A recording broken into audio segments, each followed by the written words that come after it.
नमस्कार सर्वांचे आपल्या कथालेखन मराठी स्टोरी या चॅनेलमध्ये स्वागत आहे.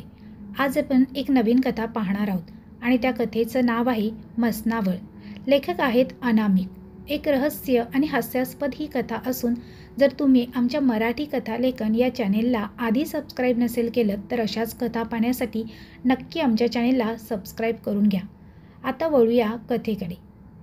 मसनावळीत काम मिळाले राव तुम्हाला, काय भ्याबी वाटतं का नाही?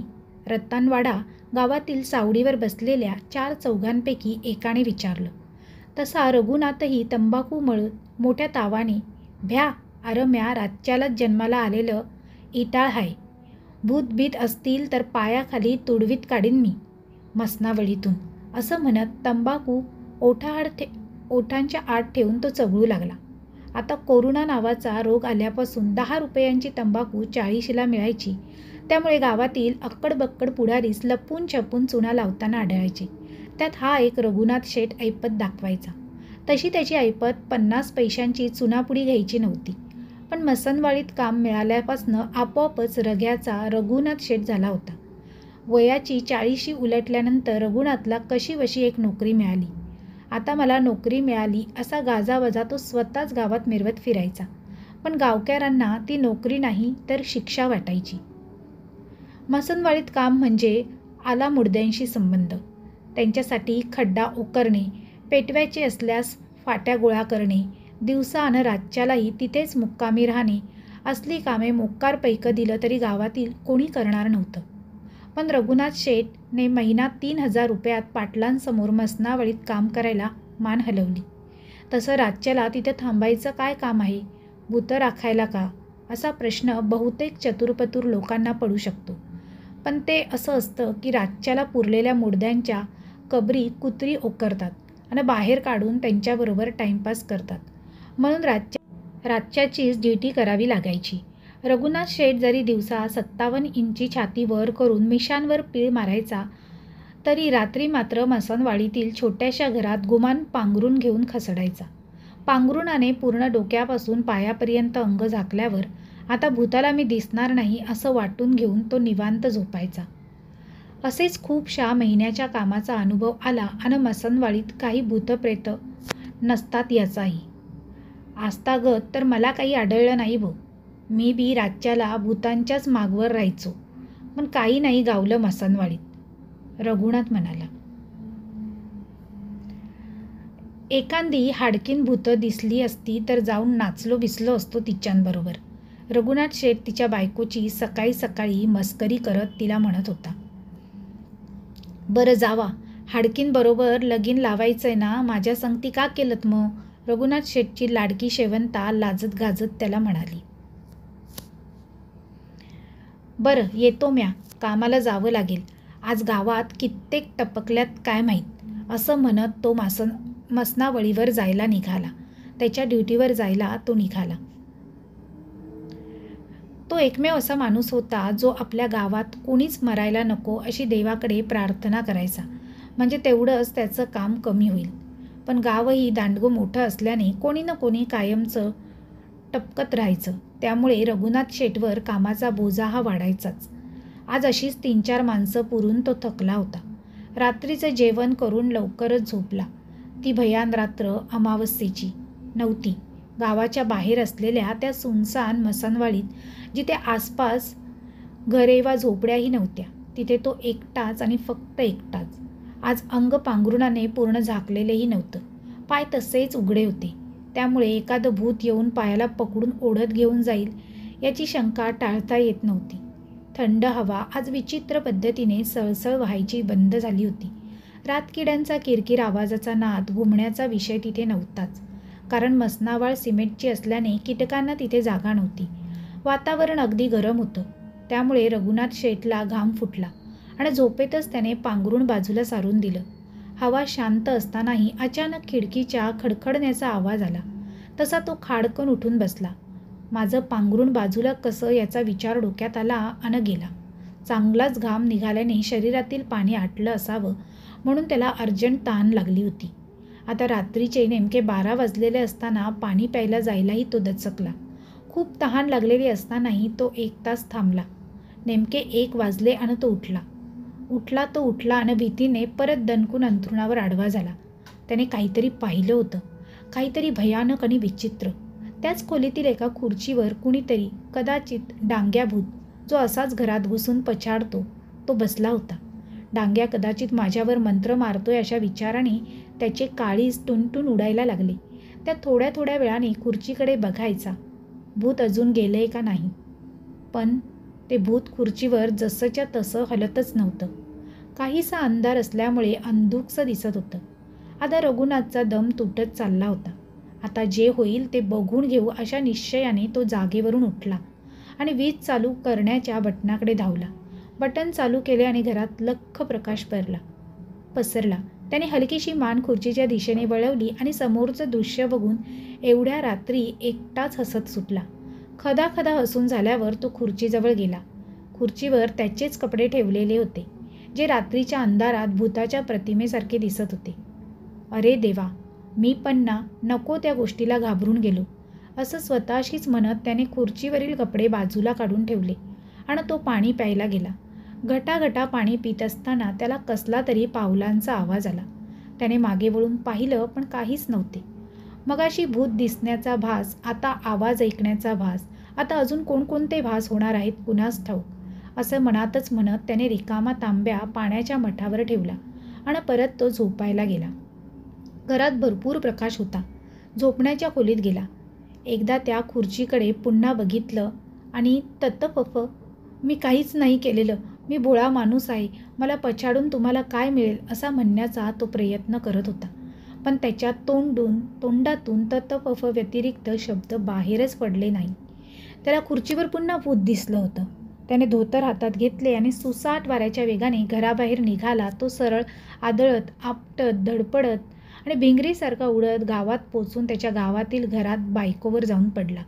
शेवंताई भूत भूत म्हणून ओरडू लागली. रघुनाथ शेठने तिच्या तोंडावर हात ठेवून गप्प केलं. अगं भूत नाही, मी आहे रघु. अय्या तुम्ही वय, असं अचानक का आलात रातच्याला आणि असं धापा का टाकताय असा दम लागल्यासारखं. शेवंते, आता तुला काय सांगू, मसनावळीत निघलं होतं धिप्पाड भूत. त्याला नुकताच आडवा पाडून चांगला बदडून आलूया. मारलं, पण माझ्या हातून पळला तो.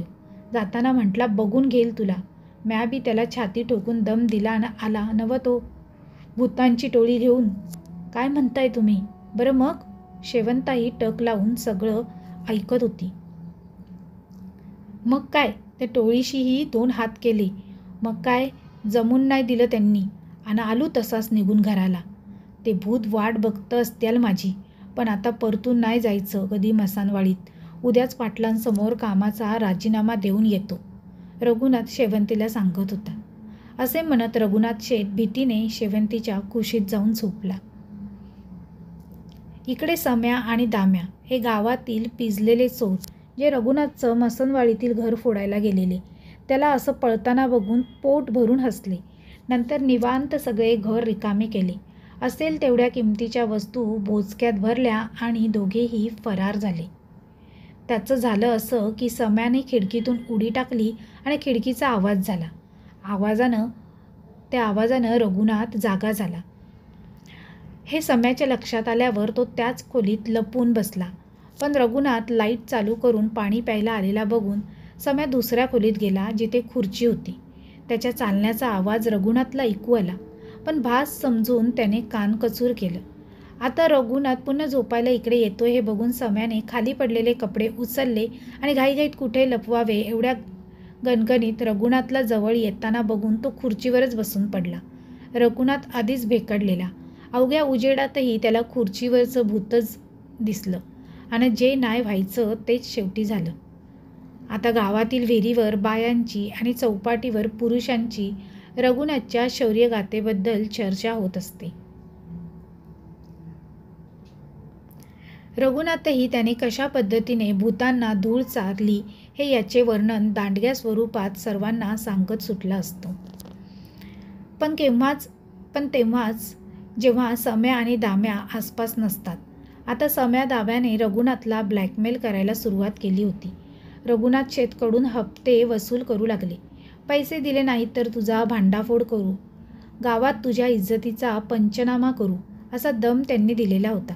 बिचारा रघुनाथ चांगलाच गुंतला होता, पण त्याला या गुंत्यातून सोडवण्यासाठी खरोखरच्या भूताने कशी मदत केली? झुंजू-मुंजू पहाट झाली आणि गावात लोकांची किलबिल सुरू झाली. रघुनाथ शेठ नुकताच अंथरुणावरून उठून बाहेर ओरांड्यात मिसरी घाशीत बसला होता. शेवंता पोरांना झोपेतून उठवत होती आणि एकीकडे रघुनाथ शेठला घरात साखर नाही, तेल नाही, मीठ नाही असलं काहीतरी ओरडून सांगत होती. ती इतकं जोरात ओरडत होती की शेजारच्या घरात राहणाऱ्या वामनरावांना घरातच मुलूमुलू हसायला येत होतं. रघुनाथ शेठने चूळ भरली, तोंड धुतलं, धोतरानेच तोंड पुशीत घरात गेला. पलंगावर जाऊन मांडी घालून बसला आणि शेवंताला हाक दिली. चहा आण ग, मला शेतात चक्कर मारायला जायचंय लवकर. त्याचे हे वाक्य संपो न संपो तो साखरीचा रिकामा डबा स्वयंपाकघरातून थेट त्याच्या डोक्यावर येणं आदळतो. स्वयंपाकघरातून शेवंताची कुरबुर अधिकच वेगात आता सुरू होते. काय ही सकाळ सकाळ भनभन लावलीयस ग?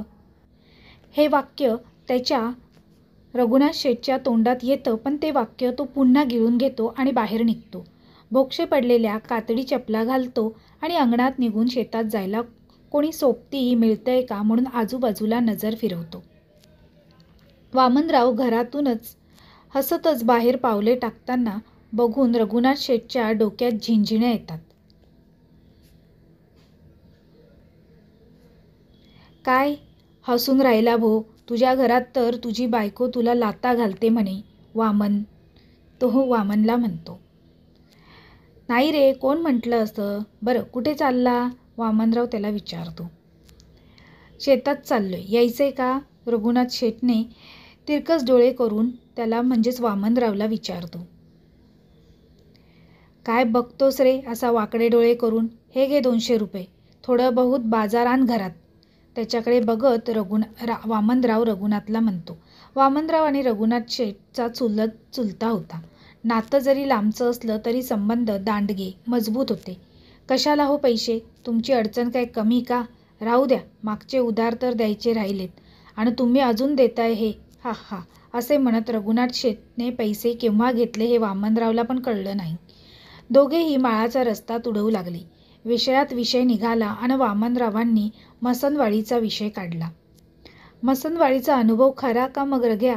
भूतांना झोडपलंस तू? वामनराव रघुनाथ शेठला विचारत होते. मग तर खोटं बोलतो काय मी? सगळ्या गावाला माहीत आहे माझी करामत आणि हिंमत. रघुनाथ शेठ खांद्यावरील मफलराने तोंडावरील घाम पुशीत पुशीत वामनरावांना म्हणाला.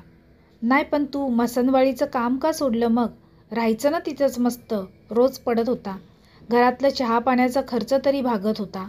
वामनराव त्याला म्हणाले. लय तकलीफ होती र, म्हणून सोडलं काम. आणि इकडं शेताकडं पण लक्ष द्यायला कुणी नव्हतं, म्हणून मग सोडून दिलं. रघुनाथ शेठ म्हणाला. चालता बोलता शेवटी माळ येतो. बरं झालं बघ तुझं शेतमाळ आलं, चलतो मग. वामनराव त्याच्या शेताकडे निघतो. रघुनाथ शेठने स्वतःच्या ऊसाच्या माळावर नजर फिरवली. ऊस पार कडकडून आलं होतं. त्याला ना खत ना धड पाणी. खत घ्यायला आणि पाण्याच्या मशीनला तेल घ्यायला पैसेच नव्हते. कसं बसं ऊस वाढवणं चालू होतं. बांधावरील जांभळीच्या झाडाखाली नेहमीप्रमाणे रघुनाथ शेठ जाऊन बसला.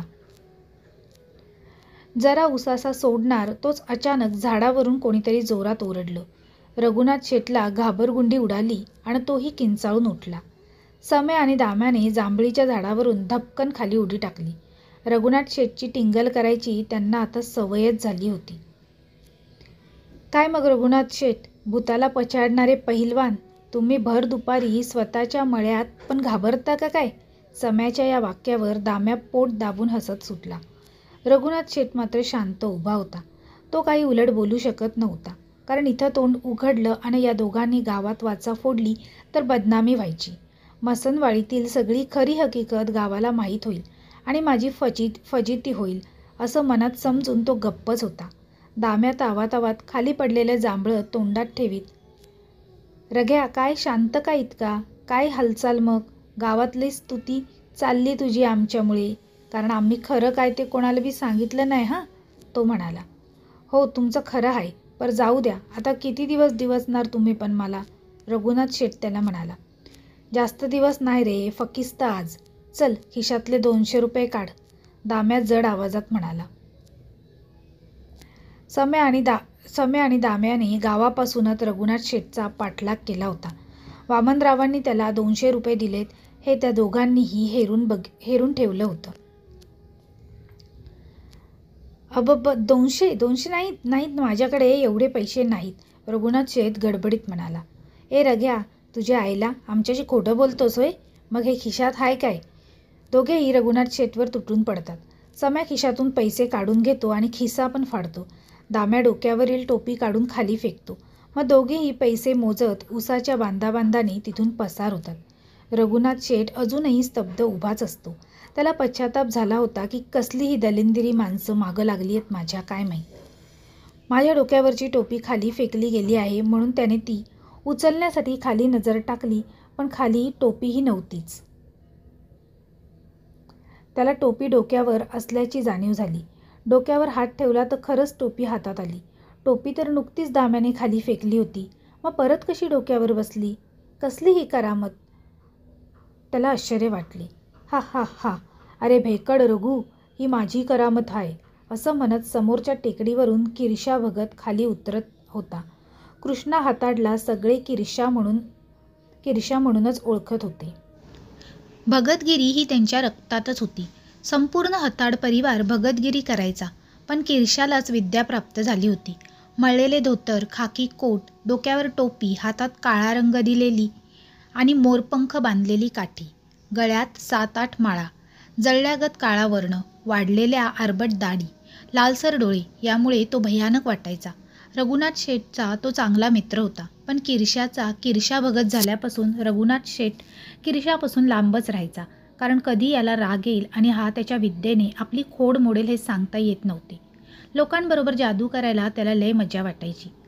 रघुनाथ शेठची टोपी आपोआप डोक्यावर गेली नसून ती कदाचित किरशा भगतची मायावी जादू होती. किरशा भगत त्याच्या काठीचा आधार घेत लोकत रघुनाथ शेठजवळ येऊन बसला. मी बघितलं सगळं. सम्या आणि दाम्याना तुला नाकी 9 आणलेत असं जाणवू लागले. खरं हाय का रे राग्या? किरशा भगतने सगळं बघितलंय तर मग हकीकत सांगितलीच पाहिजे म्हणून रघुनाथ शेठने सगळा किस्सा पुढील 10 मिनिटात किरशाला सांगून टाकला. किरशा भगत थोडा वेळ गंभीर झाला आणि एकदाच जोरजोरात हसायला लागला. त्याला हसताना बघून रघुची मान लाजेने खाली झाली. किरशाने रघुच्या मांडीवर हात मारला. चल उठ, काहीतरी करूयात आपण. सम्या दाम्याची तिरडी उठवलीच पाहिजे, लय माजलेत साले. रघुनाथ शेठ हात जोडून, हो दादा, कर काहीतरी, या ब्याधीपासून सोडव मला एकदाचा. हात काय जोडतोस? लोकांना मदत करणे हेच तर माझे काम आहे. पर मला काहीतरी मोबदल्यात दिलंस की मग मी खुश. काय देऊ? माझ्याकडे पैका तर अजिबात नाही किरशा. पैकं कोण मागतंय? 2 पोती गहू दे फकिस्त. किरशा तंबाखूची पिचकारी मारून झाल्यावर निवांत जरा विचार करू लागला. बरं मंजूर, पण नेमकं काय करायचं आणि कसं करायचं? रघुनाथ शेठने मान हलवली. काय करायचं आणि कसं करायचं ते तू माझ्यावर सोड. एक काम कर, हे 100 घे आणि बाजारात जा. सीताराम तेल्याच्या दुकानात जाऊन फकिस्त माझं नाव सांगून 100 रुपये दे. तो तुला साहित्य देईल ते घेऊन ये. 100 उधार राहिलं बरं तुझ्यावर. उद्या सकाळी साहित्य घेऊन यायचं. याच ठिकाणी परत ये. निघतो मी. किरशा भगत देवाचं नाव घेत उभा उठला आणि टेकडीच्या रस्त्याला चालू लागला. तो चालताना खूप विनोदी वाटायचा. डाव्या बाजूने झुकत, उजवा पाय लचकत अशी काहीशी त्याची चाल होती. रघुनाथ शेठ तातडीने बाजाराला निघाला. सीताराम तेल्याकडे किरशाचं नाव सांगितल्याबरोबर सीताराम आतल्या खोलीत गेला आणि एका पिशवीत काहीतरी आणून रघुनाथ शेठच्या समोर ठेवलं. कशासाठी पाहिजे हे साहित्य? देवाची पूजा आहे का दानवाची? सीताराम तेली 100 रुपये गल्ल्यात ठेवत म्हणाला. काय माहीत नाही, मी फकिस्त बाजाराला निघालो होतो म्हणून किरशाने मला रस्त्यात 100 रुपये दिले. म्हणत होता माझं पण साहित्य घेऊन ये, म्हणून मग आलो तुमच्याकडं. काय आहे काय या पिशवीत? रघुनाथ शेठ ठणक्यात खोटं बोलला. तुला काय करायचंय? चल निघ. पिशवी उघडून बघू नको, नाहीतर किरशा भगत तुझी नरडी आवळेल. बरं येतो मग. रघुनाथ शेठ पिशवी खांद्यावर ठेवून चालू लागला. सर्व सामान घेऊन रघुनाथ शेठ निघाला. बाजार गावातून बाहेर निघाल्यावर त्याच्या मनात पिशवीत काय असेल हे जाणून घेण्याची उत्सुकता वाटली, पण ती उत्सुकता किरशा भगतच्या भीतीमुळे त्याने झटकली. घरी पोचल्यावर हातातली पिशवी बघून शेवंता खूप खुश झाली. तिला वाटलं घरासाठी बाजार आणलाय. बाजाराला पैसे कुठून आणले तिने विचारलं आणि असे म्हणत शेवंता पिशवी रघुनाथ शेठच्या हातातून घेऊ लागली. पण त्याने तिला विरोध केला. बाजार हाय वय त्यात दुसरा माल आहे, तुझ्या कामाचा नाही असं म्हणून पिशवी माळ्यावर लपवून ठेवली आणि थकल्या शरीराला अंगातल्या पलंगावर आडवं केलं. आजही घरात रेशन न आल्याने शेवंताने चेहरा उतरवला. तिला पुन्हा राग चढला होता. तो क्वचितच उतरत असे. ती जोरजोरात पाय आपटत मधल्या खोलीत गेली आणि स्वयंपाक करता करता, मी तुमच्याशी लग्न करून किती मोठी चूक केली आहे. मला येणारी अनेक चांगली लग्नाची मागणी धुडकावून तुम्हाला हो का म्हटलं. मी म्हणून राहिले, दुसरी असती तर फासावर लटकली असती. पोरांना मीच सांभाळते, तुम्ही गावभर हिंडता. अशा पद्धतीचं व्याख्यान सांगू लागली. दमून आलेला रघुनाथ शेठ व्याख्यान ऐकण्याच्या मनस्थितीत नव्हता. त्याने डोळे लाल केले, हातात काठी घेतली. या काठीनं हिचं कंबरडच मोडतो आता, असा युगानयुगे अशक्य असलेला विचार त्याच्या मनात आला. आणि मग त्याने मात्र तो झटकून गेला. काय हिची ही रोजची कटकट, असं म्हणून गावातील पिंपळाच्या पाळीवर जाऊन बसला. गावातील म्हातारी कोतारी तरुण माणसं संध्याकाळी पाळीवर बैठक मांडत. गप्पांची तिथे मैफिल रंगत असायची. रघुनाथ शेठ आज जरा लवकर पाळीवर गेला होता. गावकरी अजून शेतातून परतले नव्हते, त्यामुळे पाळीवर कुणी बसलेलं नव्हतं. फक्त शंकर बसला होता. पण शंकर आणि रघुनाथ शेठचं वैर होतं, त्यामुळे रघुनाथ शेठ पाळीच्या दुसऱ्या टोकाला जाऊन बसला. माणसांची गावात लगबग वाढू लागली. संध्याकाळच्या जेवणासाठी घराघरात चुली पेटू लागल्या. कौलारू घरातून चुलीचा धूर बाहेर निघत होता. धुरामुळे गाव ढगात असल्याचा भास व्हायचा. शंकर बिडी ओढायचा. त्याने बिडी काढली आणि धुराळलेल्या गावात अधिक धूर सोडू लागला. कोपऱ्यात बसलेल्या रघुनाथ शेठकडे बघून तो बिडीचे झुरके मारत होता. अचानक त्याच्या मनात काय आले कुणास ठाऊक. त्याने अजून एक बिडी पेटवली आणि रघुनाथ शेठला हाक दिली. रघ्या, बिडी ओढतोस काय, त्याने रघ्याला विचारले.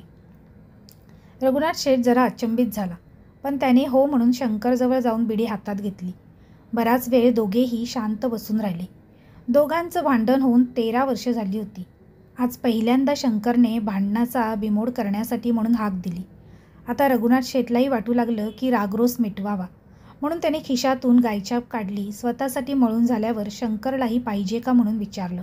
शंकरकडे गायछाप होती, पण त्याने मुद्दाम रघुनाथ शेठकडून घेऊन खाल्ली.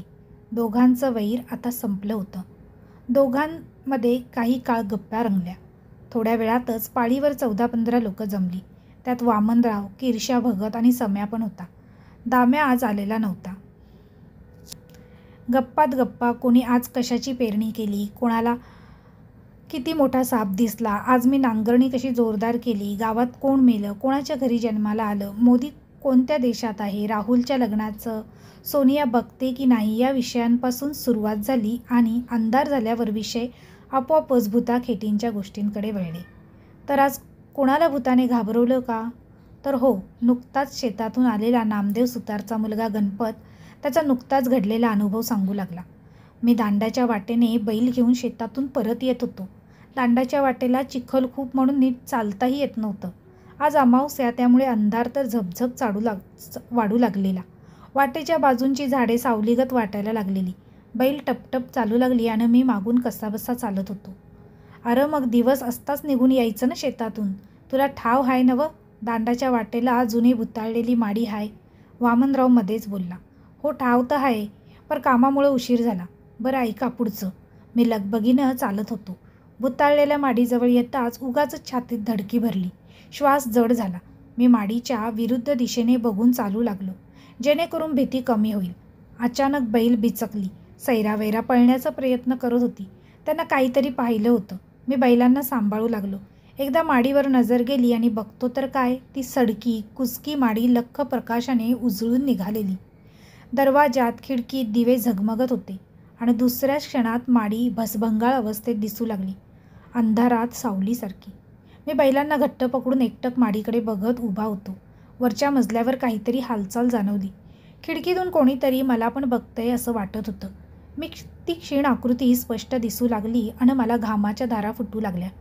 बैलांनी पण त्याला बघितलं असावं, म्हणून मी पण सुसाट गावाकडे पळाली. मी तर वाट सोडून शेतीच्या बांधाने अडत पडत गावात आलोय. लय खतरनाक अनुभव आलाय हो. हे डांग्याभूत नक्कीच नव्हतं.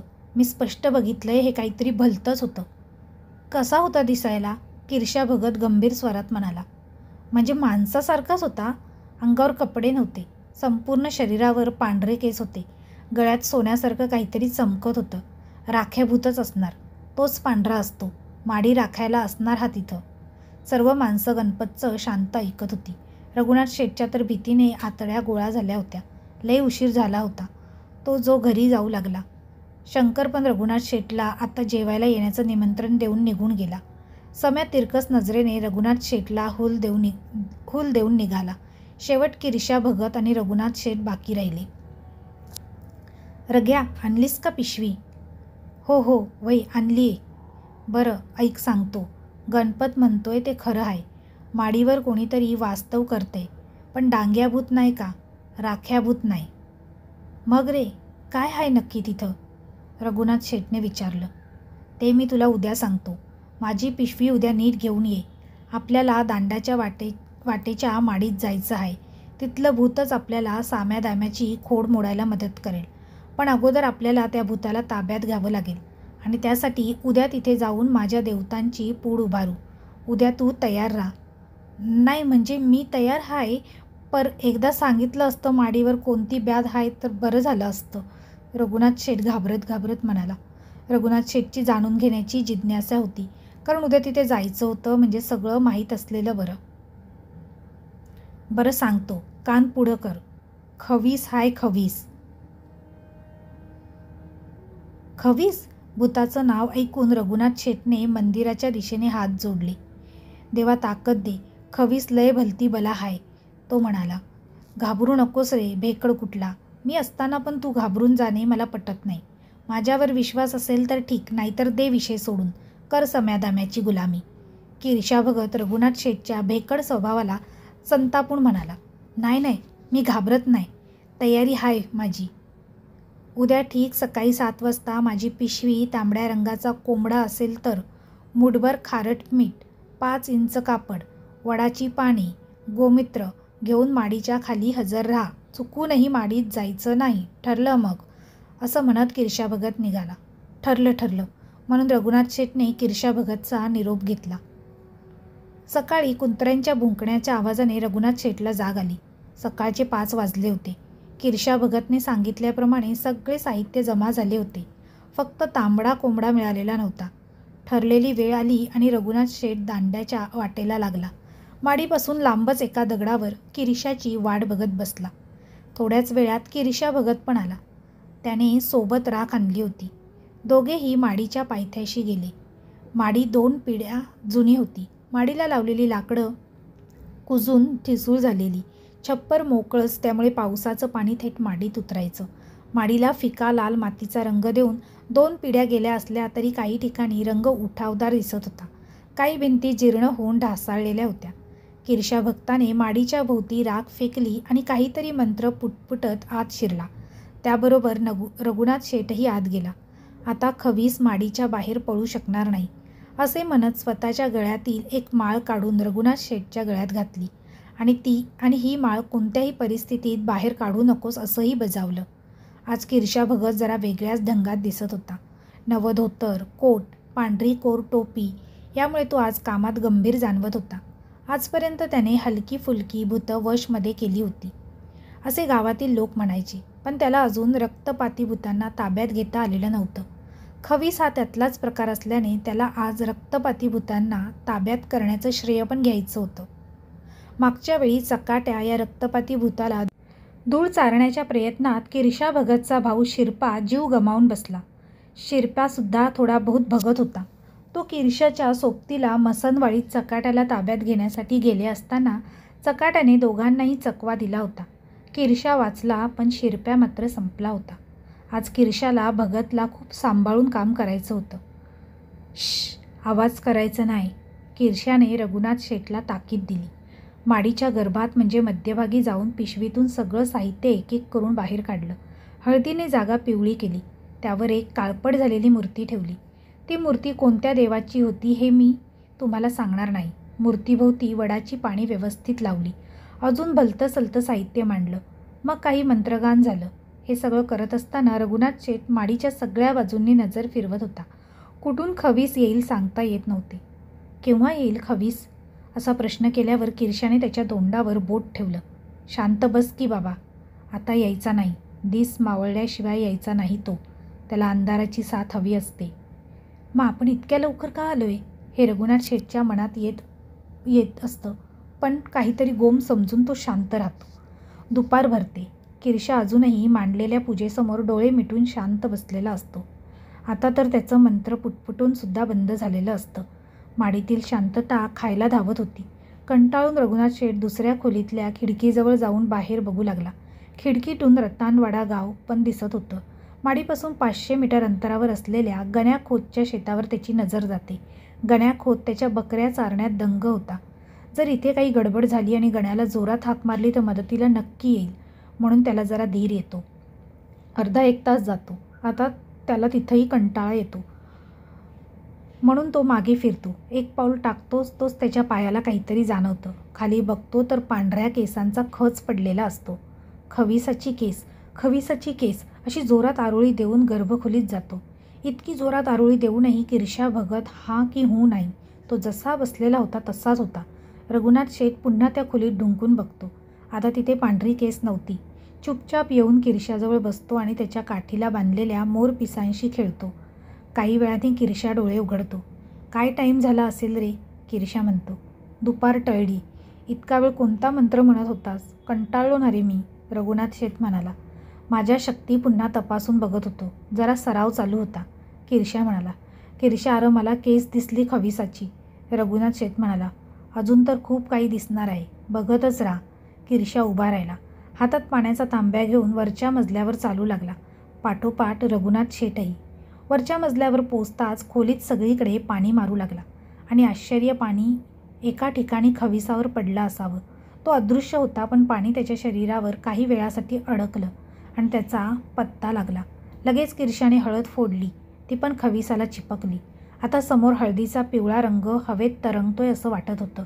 तो रंग इकडे तिकडे जाऊ लागला, म्हणजे खवीस तिथून तात्पुरता पळ काढण्याचा प्रयत्न करू लागला आणि तो यशस्वीही झाला. किरशाने गर्भखोलीत धाव घेतली. बघतो तर मांडलेली पूजा उद्ध्वस्त झाली होती. रघुनाथ शेठचे हे सर्व बघून 12 वाजले होते. सर्व साहित्य अस्ताव्यस्त झालेलं होतं. हे खवीसानेच केलं होतं. किरशाने जराही वेळ न लावता पुन्हा तयारी सुरू केली.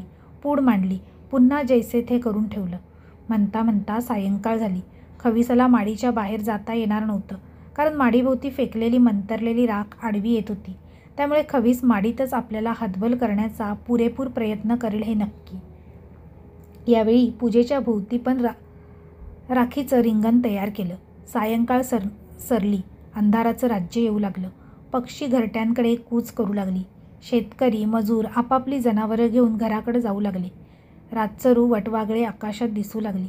माडीत वातावरण पहिल्यापेक्षा अधिक शांत आणि भयान वाटू लागलं.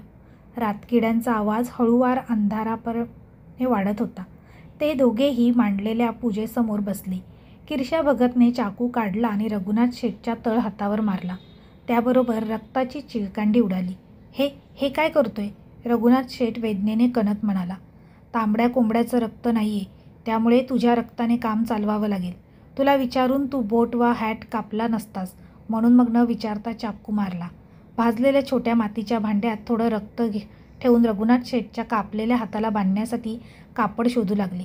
तेवढ्याशा अल्प वेळेत अजून भलतं घडलं. भांड्यातील रक्त गायब झालं होतं. खवीसाला रक्त बघितल्यावर स्वतःच्या मनावर ताबा ठेवणे महाकठीण आहे, ही बाब किरशाला माहीत होती. आता पुन्हा रक्ताची गरज होती, पण यावेळी स्वतःचंच बोट कापून भांड्यात गोमूत्र आणि रक्त एकत्र केलं. आता डाव खेळायची वेळ किरशाची होती.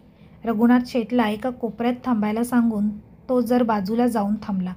काही सेकंदातच हवा सळसळ करू लागली. जमिनीवरील कचऱ्याची किंचित हालचाल झाली. भांड्यातील रक्त कमी होताना दिसलं. मंतरलेल्या गोमित्रीच्या शक्तीने खवीसाची फिरंगी उडाली. तो ओरडू लागला आणि पारदर्शकपणे दिसण्यास सुरुवात झाली. जरासा दिसताच किरशाने हातात असलेली रग, म्हणजेच आदिवासी भागात पावसापासून वाचण्यासाठी वापरले जाणारे जाड कापडासारखे साधन त्याच्यावर फेकले. त्याबरोबर त्याची हालचाल स्तब्ध झाली. किरशाने ओल्या हळदीचा मारा सुरू केला, कारण चुकून खवीस पुन्हा गायब होऊन पळाला तर त्याच्या अंगावरील हळद आपल्याला दिसत राहील. खविसाची रग स्वतःभोवती घट्ट गुंडून घेतली. रागीमुळे तो आता जराही दिसत नव्हता. खवीस स्वतःचं रूप, शरीर नेहमी लपवून ठेवण्याचा प्रयत्न करतो. हाही तसाच प्रयत्न होता. नाही बघत मी तुला. सरळ ताब्यात येतोस का काढू हत्यार? किरशाच्या या कठोर आवाजाबरोबर रगीतून मान हलताना दिसली. किरशाजवळ नेमकं कोणतं हत्यार हे खविसालाही माहीत असावं, जे रघुनाथ शेठला व कोणालाच माहीत नव्हतं. खविसाने एखाद्याची हत्या केल्यावर हत्या झालेल्या व्यक्तीच्या हाडांनी बनवलेलं हत्यार ज्याला खवीस सर्वात जास्त घाबरतो तेच रघुनाथ शेठकडे होतं. खवीस सहजच ताब्यात आला होता, कारण तयारी आणि सापळा भगतांचा भगत किरशाचा होता. खवीस कोणकोणत्या भाषा समजतो हे समाजाला माहीत नाही. किरशाने कोणत्या पद्धतीने सम्यादाम्याला अद्दल घडवायची सुपारी खविसाला दिली हे रघुनाथ शेठच्याही लक्षात आलं नाही. फक्त खविसाच्या समोर माणसांची केस ठेवताना रघुनाथ शेठने नीट पाहिलं, ज्यात कुरळी, काळी कुट्ट आणि केस जशी दाम्याची आणि पांढरी जशी सम्याची होती. अजून काहीशे मंत्र फुकत किरशा माडीच्या बाहेर निघाला. मागोमाग रघुनाथ शेठही. माडीभोवती गोल फिरून राखीचे चक्रव्यूह मोडले आणि खविसाला मोकळं केलं. अचानक आलं, भूत परत आलं असं म्हणून रघुनाथ शेठ सुसाट गावाकडे पळत सुटला. खरंच समोरून हळदीचे डाग हवेत तरंगत जवळ येत होते, जे अंधारात भुरकट दिसत होतं. तो खवीसच किरशासमोर अदृश्य उभा राहिला. बाजूलाच साठलेल्या पाण्याच्या डोहातून किरशाने खविसावर पाणी ओतलं. हळद धुतली गेली. आता समोर काहीच दिसत नव्हतं.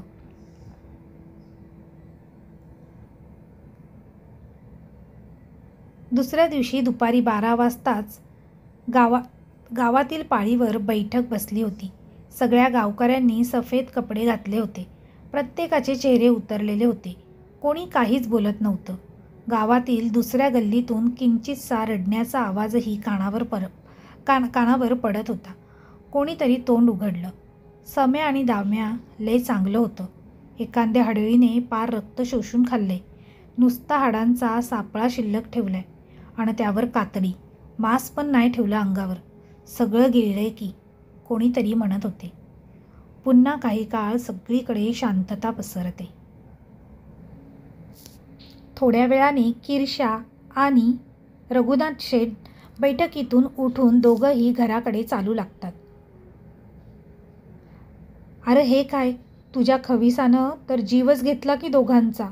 नुसतं खोड मोडून नाहीतर एखादा हातपाय तोडून सोडून द्यायचं होतं ना. रघुनाथ शेठ डोक्यावर हात फिरवत किरशा भगतला म्हणाला. हो अन काय, खवीस ब्यादच लय वंगट रग्या. मला पण वाटलं मारणार नाही तो, पर जाऊ दे, आता पुन्हा या विषयावर चर्चा नाही. ठरलं तर. रघुनाथ शेठही डोक्यावरील टोपी नीट करत म्हणाला. हो ठरलं तर. अशा प्रकारे ही कथा इथेच समाप्त होते. तर मित्रमैत्रिणींनो, ही कथा कशी वाटली हे कमेंटद्वारे कमेंट करून नक्की कळवा. कथा आवडली असेल तर तुमच्या जास्तीत जास्त मित्रपरिवारासोबत शेअर करायला विसरू नका. तसेच तुम्हाला आमचा मराठी कथालेखन हा चॅनल आवडला असेल तर चॅनेलला सबस्क्राईब करायला विसरू नका. कथा ही पूर्णतः काल्पनिक आहे आणि अंधश्रद्धेचं इथे समर्थन केलेलं गेलेलं नाही आहे. त्यामुळे हिच्याकडे फक्त मनोरंजन म्हणूनच तुम्ही पाहावं. चॅनल आवडला असेल तर चॅनेलला सबस्क्राईब करा. त्याचप्रमाणे बेल आयकॉनवर क्लिक करून ऑलवर ओके म्हणून सेट करा, जेणेकरून तुम्हाला नवनवीन व्हिडिओचे नोटिफिकेशन लगेचच मिळतील. पुन्हा भेटूया अशीच एक नवीन आणि सुंदरशी कथा घेऊन. तोपर्यंत सर्वांना धन्यवाद. Bye bye.